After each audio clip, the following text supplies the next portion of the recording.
What happens when one of Britain's most respected actors walks into what should have been a routine morning television interview, only to find himself face-to-face with a host who seems determined to tear him down? In just 32 seconds, a simple question about his latest film would spiral into one of the most shocking live television meltdowns ever captured on camera, exposing the dark underbelly of daytime TV and leaving viewers absolutely stunned. Anthony Hopkins sat in the bright studio chair, adjusting his tie with the calm confidence of a man who had conquered Hollywood. The legendary actor known for bringing complex characters to life on the silver screen had no idea he was about to encounter his most challenging performance yet. Across from him, Lorraine Kelly beamed that familiar television smile, but something felt different this morning. There was an edge to her usual warmth, a sharpness hiding behind those practiced eyes. "So Anthony," Lorraine began, her voice carrying that sing-song Scottish accent that millions of viewers had grown to love over the years. "Tell us about this new film of yours." "I have to say, watching the trailer, I found myself wondering if you're perhaps getting a bit too old for these action roles." The question hung in the air like a poisonous cloud. Anoni's eyebrows lifted slightly, a flicker of surprise crossing his distinguished features. He had faced down interviewers for decades, handled everything from probing personal questions to harsh film criticism. But there was something uniquely venomous in the way Lorraine had delivered that opening salvo. "Well, Lorraine," Anthony replied, his voice measured and controlled, "I think age brings experience and experience brings depth to any character. I don't see myself as too old. I see myself as seasoned." Lorraine's smile widened, but it wasn't warm anymore. It was the smile of a predator who had caught the scent of blood. "Seasoned, yes, but surely you must realize that audiences today want fresh faces, younger energy. Don't you think it's a bit desperate, clinging to these roles when perhaps it's time to step aside for the next generation?" The camera caught Anoni's jaw tightening almost imperceptibly. This wasn't going according to the script that his publicist had been promised. This was supposed to be a friendly chat about his upcoming thriller, a chance to connect with British audiences before the film's release. Instead, it felt like an ambush. "I wouldn't call it clinging," Anthony said, his voice still calm, but with a steel undertone that anyone familiar with his work would recognize. "I'd call it passion for the craft. Something I suspect you might not fully understand given your background." The insult was subtle but unmistakable. Lorraine's eyes flashed, and for a moment the mask slipped completely. The television personality vanished, replaced by something harder, more vindictive. "My background," she laughed, but there was no humor in it. "At least I didn't have to play a cannibal to get people's attention. Some of us built our careers on talent, not shock value." Their reference to Hannibal Lecter was a low blow, and everyone in the studio knew it. That role had brought Anthony international acclaim and demonstrated his incredible range as an actor. To reduce it to mere shock value was not just insulting, it was professionally ignorant. "Shock value," Anthony repeated slowly, his famous voice dropping to that dangerous whisper that had made audiences around the world hold their breath. "Is that what you think acting is about? Creating memorable characters, exploring the human condition? That's all just shock value to you?" Lorraine leaned forward in her chair, sensing she'd struck a nerve. "Oh, come now, Anthony. Don't be so sensitive. We all know that role was just you hamming it up, playing to the cheap seats. Real actors don't need to resort to such theatrics." The accusation was devastating in its casual cruelty. To suggest that one of cinema's most nuanced performances was nothing more than cheap. Theatrics showed either profound ignorance or deliberate malice. Anoni's hands, which had been resting calmly on his knees, slowly curled into fists. "Theatrics," he said, his voice barely above a whisper. "Now you want to talk about theatrics. What would you call this little performance of yours? This isn't journalism, Lorraine. This isn't even entertainment. This is just cruelty dressed up in television lights." The studio fell silent except for the hum of cameras and the distant murmur of the crew. Even the usually chatty production assistants had stopped their whispered conversations to watch this car crash unfold in real time. Lorraine's smile faltered for just a moment before snapping back into place like a rubber band. "Cruelty. I'm just asking the questions that viewers at home are thinking. Isn't it time you admitted that your best days are behind you?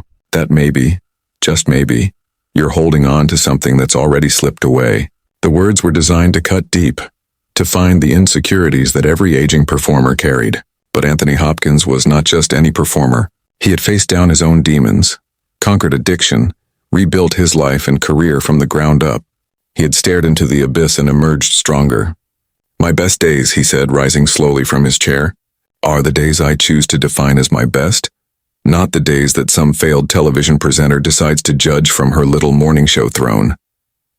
The insult was precise and brutal.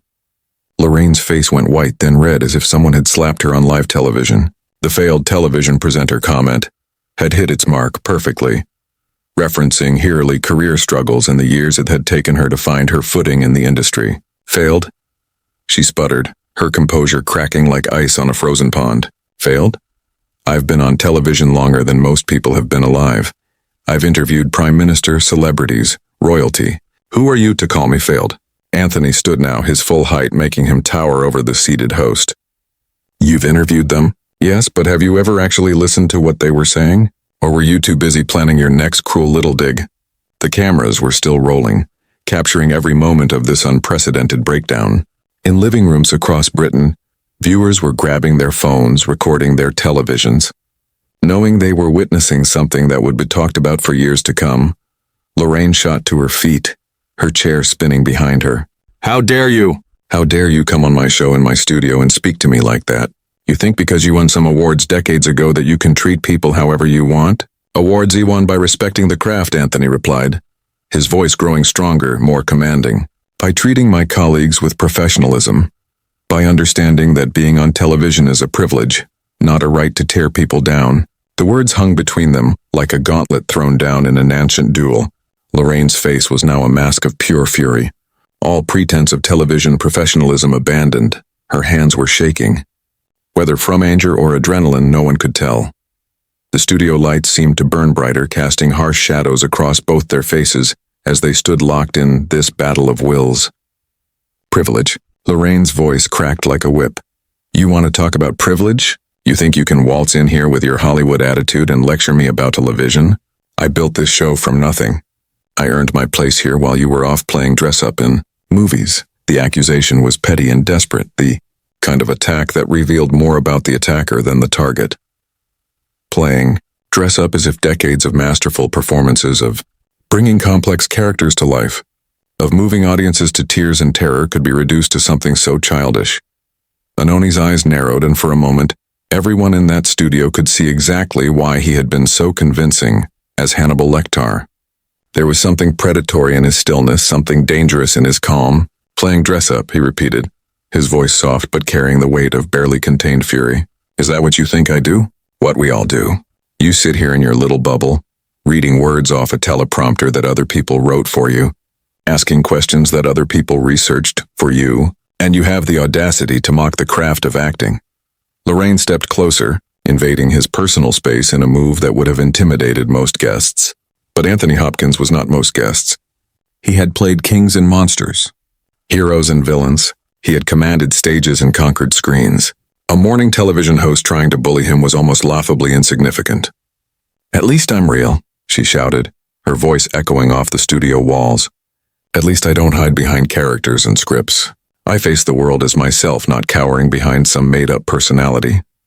The accusation struck at the heart of every actor's insecurity. The suggestion that they were somehow less authentic, less genuine than other people. It was a cruel and ignorant attack, the kind that revealed a fundamental misunderstanding of what acting actually was. Anoni's response was quiet, controlled, and devastating. You think hiding behind a television persona, behind a script written by others, behind the safety of your little morning show format makes you more real than someone who has spent their life exploring the depths of human emotion. You've never been more wrong about anything in your life. The camera operators were frantically adjusting their shots, trying to capture every nuance of this extraordinary confrontation. This wasn't just good television anymore. This was television history in the making.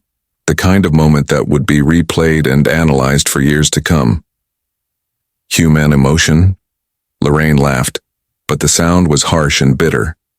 You mean the kind of emotion where you pretend to eat people? Where you play monsters and psychopaths? That's your idea of exploring humanity? She had gone back to the Hannibal well, clearly thinking it was her strongest weapon, but she had miscalculated badly. Anoni's portrayal of Dr. Lecter wasn't something he was ashamed of. It was one of his greatest professional achievements, a performance that had redefined what was possible in cinema. Those characters, Anthony said, his voice growing quieter and more intense. Those monsters and psychopaths, as you call them, they represent the shadow side of human nature. The parts of ourselves we're afraid to acknowledge.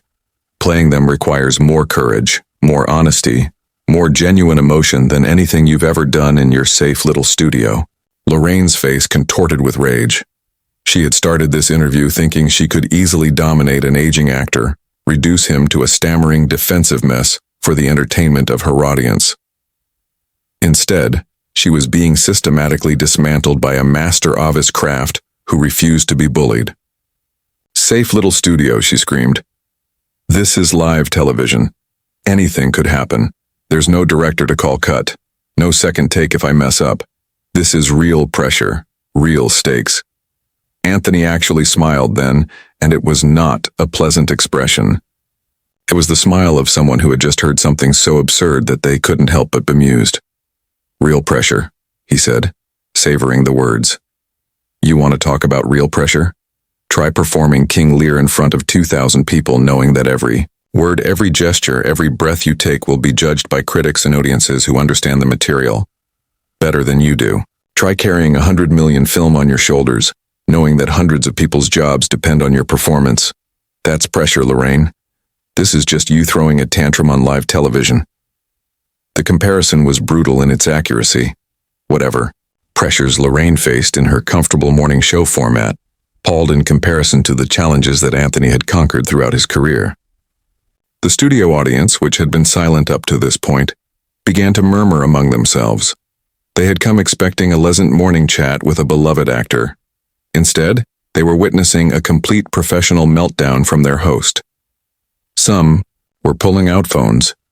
Others were simply staring in shock at the unprecedented scene unfolding before them. Lorraine's breathing was becoming ragged, her carefully applied makeup starting to show stress lines around her eyes.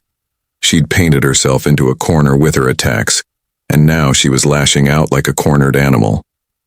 "You think you're so superior?" she spat, her voice cracking with emotion.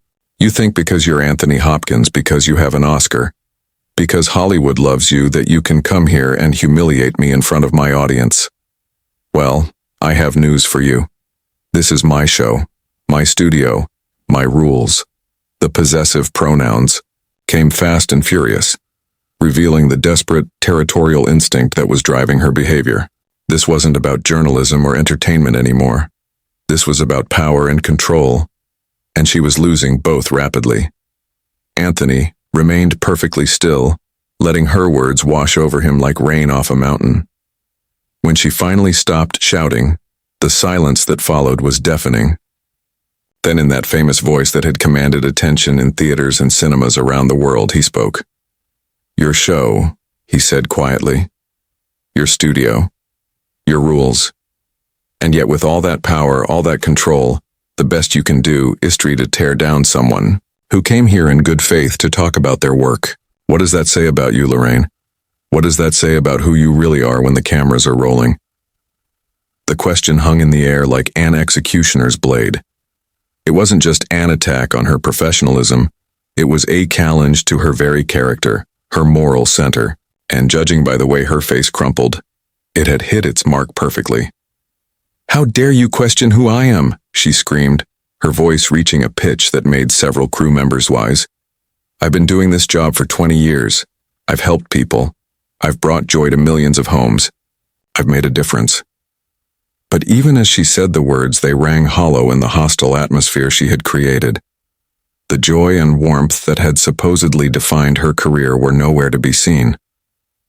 Replaced by this ugly, vindictive creature that seemed to feed on conflict and cruelty. Anthony shook his head slowly, and for the first time there was something almost like pity in his expression.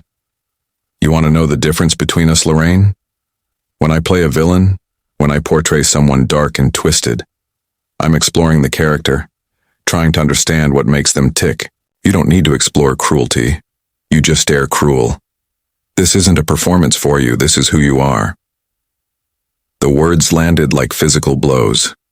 Lorraine staggered backward as if she had been struck, her face going pale beneath the studio lights. The accusation that her cruelty was genuine, not an act, cut deeper than any insult about her professional abilities. "I am not cruel," she shrieked. but the very shrillness of her voice undermined her denial. I am not the villain here. You are. You cam me on my show with your arrogance, your condescension, your Hollywood superiority complex. You made me do this. The blame shifting was immediate and pathetic. She had initiated every attack, escalated every exchange, and now she was trying to paint herself as the victim of his supposed arrogance.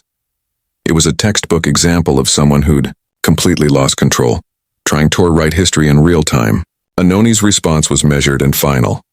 I made you do this. I made you attack my age, my craft, my career. I made you try to humiliate me in front of your audience. No, Lorraine, that was all you. That was your choice, your character, your decision to be small and petty and cruel. He straightened his jacket, preparing to leave. But Lorraine wasn't finished. In a last desperate attempt to regain control, she played what she thought was her trump card. Fine. Leave then. Run away like the coward you are. Prove to everyone watching that the great Anthony Hopkins can't handle a simple interview, can't handle being challenged by a real journalist asking real questions. The accusation of cowardice was designed to make him stay, to goad him into continuing this ugly confrontation.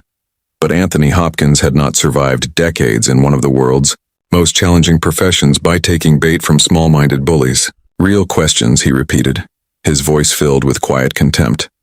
Is that what you call character assassination and professional jealousy? Real journalism. He paused, looking directly into the camera that was focused on him. I came here to talk about my work, to connect with people who might enjoy the film I've made. Instead, I found someone so bitter, so threatened by actual talent that she couldn't help but try to tear me down. That says everything about her and nothing about me. With that, he turned and walked toward the studio exit, his footsteps echoing in the sudden silence. Lorraine stood frozen, watching her interview, her show, her reputation crumbling in real time. The cameras continued to roll, capturing every moment of her complete professional collapse. The moment when Britain's sweetheart revealed herself to be something far uglier underneath the morning television smile.